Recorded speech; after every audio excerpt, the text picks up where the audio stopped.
3, 2, 1. You ready? You're listening to the Real Pineapple Podcast Network.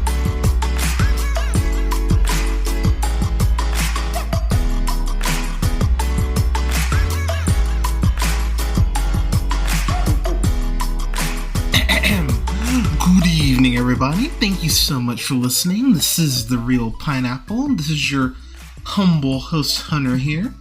Very sorry this review's a day or so late. I got my booster shot on Saturday, and that knocked me out for the count yesterday. And then my amazing partner had a choir performance yesterday in which she had a solo, which she fucking crushed because she's a badass. But yeah, so I'm feeling a little better, so figure I could get all of you a quick review here of Eternals, the latest MCU film, which of course is directed by Chloe Zhao, who went ahead and also handled writing duties, along with Patrick Burley and Ryan Firpo, who really have no real writing credentials before this film, which I went, that's fun. A couple documentaries from both of them, but nothing super substantial. So, actually, pardon me, Patrick Burley, Burley, we'll go with that. He was a writer for Peter Rabbit the Runaway. What the fuck am I talking about? But, so he's an asshole. But, yeah, so let's talk about this. This is, of course, the big thing that everyone's freaking out about. It's the first MCU film that is not certified fresh on Rotten Tomatoes. As of this recording, it is currently at a 48% on Rotten Tomatoes. And it's a 80% audience score, which is kind of crazy. And so we got to talk about it. This is the first MCU film, again, that is not certified fresh. I have made multiple times, I've said, if you listen to the podcast for long enough, you know one of my favorite phrases is Rotten Tomatoes is not gospel.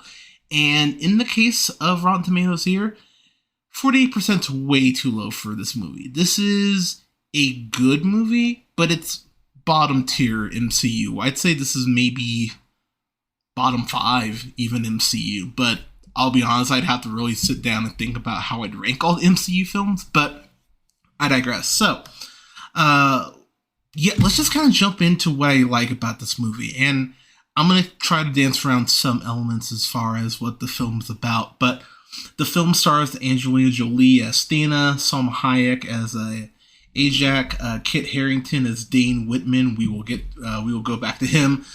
Gemma Khan as Cersei. I'm really happy for Gemma Khan, maybe out of everyone in the cast, because this is her second go around with Marvel, because she was in Captain Marvel as Minerva, and I was really I'm a big fan of hers. I thought she was really great in Crazy Rich Asians and Mary Queen of Scots. I'm just a fan of her work. So I'm really happy that she didn't just have the one interaction with Marvel and that she seems she'll be a fixture moving forward. So good for her. But she is my favorite character in this movie. She really does really is the main character of this film. It's about her story, first and foremost, about her figuring out who she is within this group. And I'll say one of the big issues with this film, and I'm going to just finish off the cast list here, pardon me. Gemma Khan as Cersei, Richard Madden as Icarus, Kamal Nanjiani as Kingo, Leah McHugh as Sprite, Brian Tyree Henry, Paperboy as Fastos, Lauren Ridloff as Makari, Barry Kugan as Droog, Ma Dong Seok as Gilgamesh, and I'll save that last actor. But you heard all those names I read off. That's 10 people right there. In the last shot of the first trailer for Eternals, I remember kind of going, oh wow, they're having this many fucking Eternals in this movie. That's kind of a lot to go ahead and introduce and go ahead and have be fleshed out characters. And that's the biggest issue. Independent of a few of the characters, obviously Cersei, I would say Fastos as well, and probably Kingo, but out of all the Eternals, we don't really get enough time with each one of them independent of being in a group, so that there are characters that you're going to care about and ones that you're just not. And with a big ensemble piece like this, I understand that's unavoidable, but I think you could have cut. I think if you make this a show, you have more time to flesh everyone out. Sprite is a character I find really fascinating. I just wish we had more time with her. But I digress. One of the things I will say I really love about this movie, the cinematography is immaculate. This might be the best looking MCU film out of the last, maybe since Endgame. This looks incredible. Like, there are these points where we go back to, we're time jumping all throughout human history. So, we end up in Mesopotamia at a point. We end up in London, in present day. Like, we end up in Babylon at a point. Like, there's definitely a lot of time jumping throughout different historical periods. And I know that's something that some people have an issue with, is using actual events in comic book films. I remember when Days of Future Past came out, a bunch of people freaked out. Oh my God, why are they using the Kennedy assassination in here? Burr, burr, burr. Like, I really actually appreciate the way that they go ahead and use historical themes and actual historical events in this movie. One of the more tragic moments in this film is Fastos, pardon me. He sees the effects of the atomic bomb, and his character is, basically, the tech god, as it were. He's the tech eternal. He's been able to go ahead and help humanity advance technology-wise, and he has to sit back and watch how technology that he created was used, to wipe out so much humanity. And it's a really tragic scene that I went, wow, this is heavy, but I appreciate how heavy this is. Like, the movie's not cutting away from the fact that humanity is kind of terrible sometimes. And that was something that I was pleased by, is a weird way to phrase it, because, who would be pleased watching the atomic bomb go off? But I like the fact that this film didn't shy away from things like that. Tonally as well, I think there's a good amount of humor here. A lot of it is from Kumail Nanjiani. Kingo is just awesome. I wish we had more time with him. I wish we had more of his actor shtick, which I think there's a good amount of it here, but I would have loved to see some more scenes with him. But there's this great Bollywood number that Kumail gets to do. It's fucking awesome. Like, the way it's shot, it feels very much like a musical in that moment, but in the best way. I was so happy that they include that in the movie. I really wish it was a little longer, to be honest, but, what are you going to do? But I absolutely love that sequence. It was something that really actually made me smile quite a bit. Now I want to get to my favorite character, Harish. I'm gonna go with Harish. Harish Patel plays Karan, and he is basically Kingo's agent / videographer.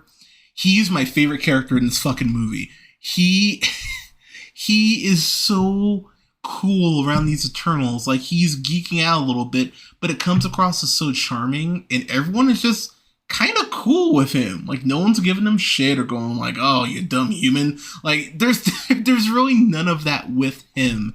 And it was kind of like in Iron Man 3 when you see the kid and you go, oh, fuck, it's a movie about to grind to a screeching halt, and it doesn't, and you're pleasantly surprised. Karan gets to handle a lot of the comedic heavy lifting at points, and he is just a constant, like, he's like a great on base hitter. Like, you need a solid single, maybe he'll give you a double or triple, maybe he knocks it out of the park, but you need someone to just get on base. He's your dude. And anytime they went back to him for a joke or just a reaction shot, he was on it. And God bless him. He was fucking wonderful. I hope he's back in some fashion in the MCU moving forward. He honestly, like the Eternals, sure, why not? Bring him back. Karan, fuck yeah, bring him back. I want more of his character. He was fucking awesome. I have to call a spade a spade when it comes to the Icarus stuff. And Richard Madden, let's just talk real quick. I mean, his superpower is having that jawline. Oh my God, he is just, what a handsome man. But he, of course, you probably know him more than likely from Game of Thrones. And Cinderella. He's actually really great in Cinderella. But I was so happy to see him get a role like this where he really does kind of get to show out where his character ends up and where he ends up in the grand scheme of things. I fucking adored. I absolutely adored what they did, with him. And again, I didn't watch a lot of Game of Thrones, but I'm really happy that Richard Madden got this because, yeah, he's kind of a badass. And by the way, Bodyguard is fucking amazing. If you have not watched Bodyguard, that's what I recognize him from. 1917, obviously, but Bodyguard's my shit. So, yeah, fuck yeah. Really happy we got Richard Madden in this. Angelina Jolie, I know she doesn't really act anymore. I saw her recently in, what was that movie? Those Who Wish Me Dead. And I was really happy to see her get to show out a little bit again. And I was really happy to get more Angelina Jolie. It's great to see her doing action again because one of my biggest complaints about Those Who Wish Me Dead was, man, I wish we got to see more of what a lot of people, think about Angelina Jolie as far as being that, that action star who can still deliver a great action scene. The way that Thena is played, there's something they introduced with her, and this isn't a huge spoiler, but it's something that I was actually thinking about heading into the film, that the fact that, okay, these Eternals have lived through so much history, at some point does your brain just kind of does your consciousness become, full, or does it become heavy? And I wish they kind of would have explained why none of the other Eternals really have this problem, why it's just Thena, but her brain just kind of can't handle all the fucking shit she's had to see and witness. And so it leads to a really interesting relationship with her and Gilgamesh that, for me, is one of my favorite relationships I've seen in an MCU film in the last 2 or 3. Like, I really enjoyed this relationship. It's tragic. It's beautiful. And I was invested in it. And at the end of the day, that's really all you can ask for. But I adored Angelina Jolie in this. There are points where she has to go ahead and just break down, and she's breaking down like girl interrupted crying. It's like, oh fuck, okay. Like we're getting this, and it's beautiful to see that she's got that. Again, she's become such an amazing activist and everything. It's like, hey, she is an Oscar-winning actress. She knows what the fuck she's doing, and I thought she was absolutely great in it. Salma Hayek, for the bit we get of her in this, I just love Salma Hayek. I can watch Salma Hayek in, fucking anything. But she has this aura of authority that I really liked with her character. And as you get more into the story and you figure out why she's the leader, you kind of go, all right, yeah, that makes sense. It totally makes sense why she would be kind of the head out of the 10 of them. Let's get this out of the way. The whole fact that this is banned in China, I believe, or actually no, I can't. I don't think it's China. I can't remember where Eternals is banned. Maybe it is China. But it's banned in the Middle East, and it'll most likely be banned in China, which cool. Largely because of the fact that Brian Tyree Henry's Phastos has a gay lover once he goes ahead and is earthbound. And I just laugh at that because, you know, we're in 2021. We want to act like, oh, we've advanced so well. And then this is still a fucking thing that people won't carry movies because of this. Just fuck off. But I love the representation of that in this movie.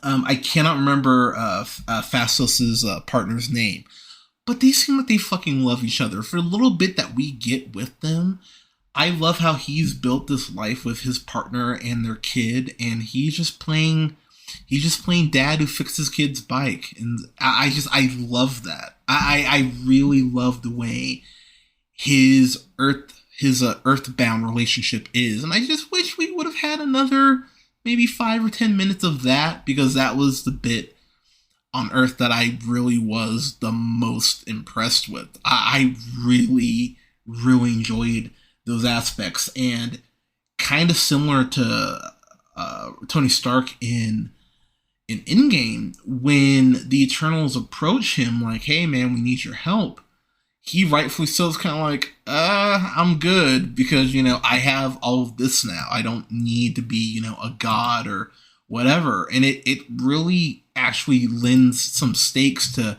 him being there. Also because he's black, I went, oh god, please don't kill him.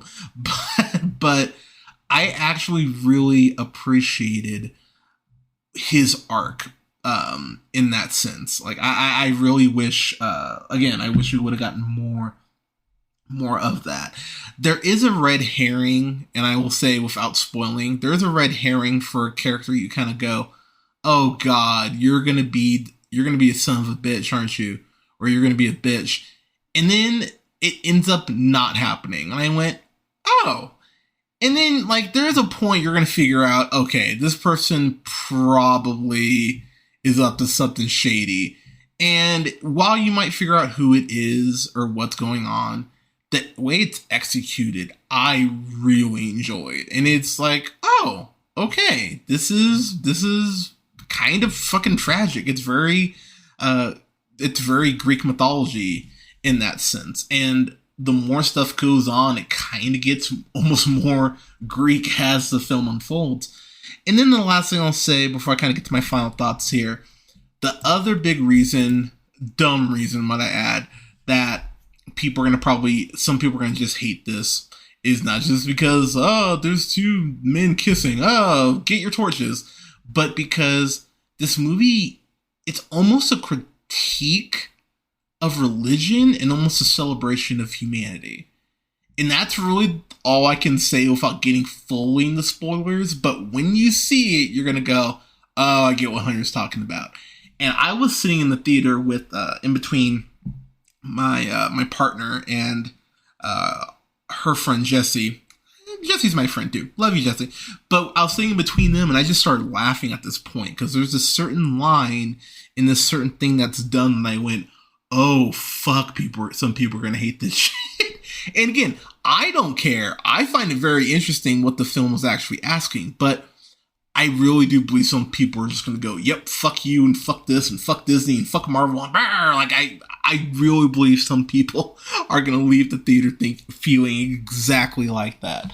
But for me, I went, okay, yeah, give me more to think about. Again, getting my final thoughts, I wish there was more meat on the bone at points. Even at over 2.5 hours, there's still stuff that I feel is not fully developed enough.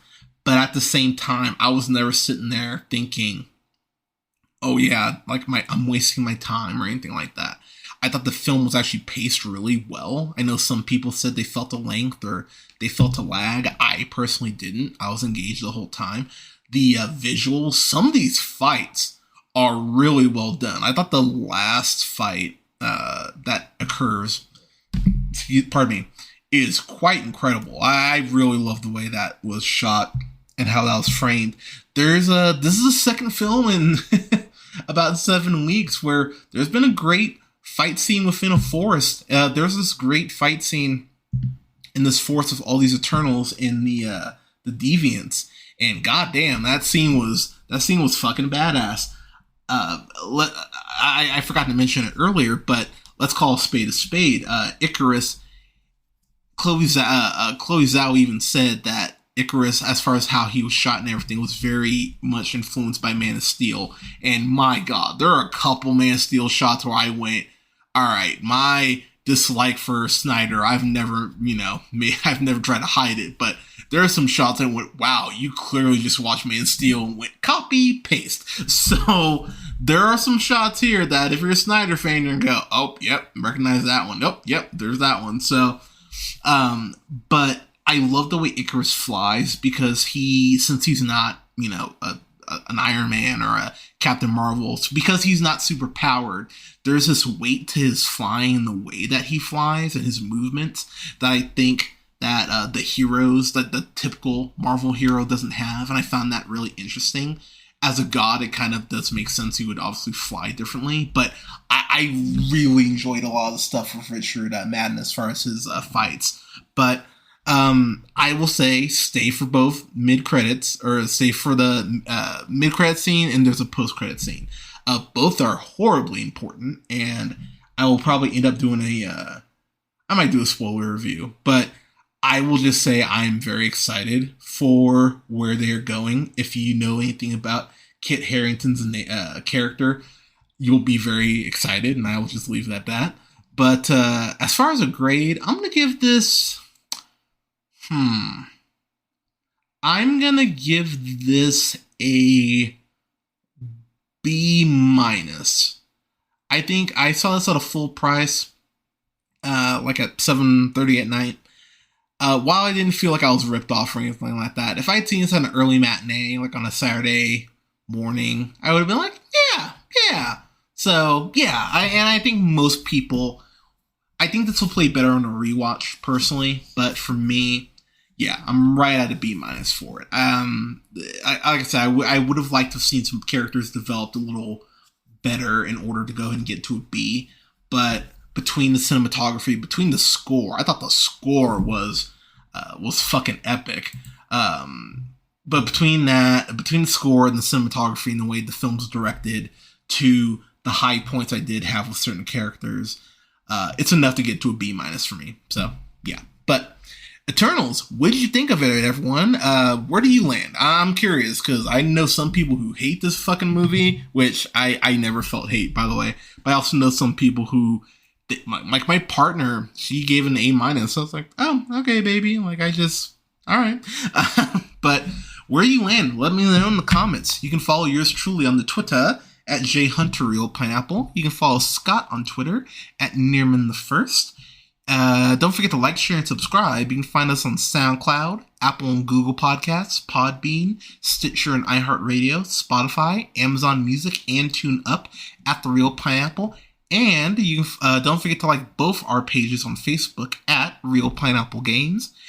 You can find me on Twitch, by the way, at twitch.tv/jhunterrealpineapple. And you can like our main page on Facebook as well, at The Real Pineapple. Thank you so much for listening, everyone. We'll have reviews up here soon for Spencer, as well as The Mitchells vs. the Machines, which I'm excited to talk about that, as well, along with, what else? The Harder They Fall, and a review for Ron's Gone Wrong, all coming down the pipeline. And I'm trying to think if there's anything else. Yeah, I think that's it for now. But everyone, thank you so much for listening. Please stay safe out there. Go get your booster if you're eligible. If you haven't gotten your COVID shot, please go get your COVID shot. Stay safe out there, everyone, and we'll talk to you soon.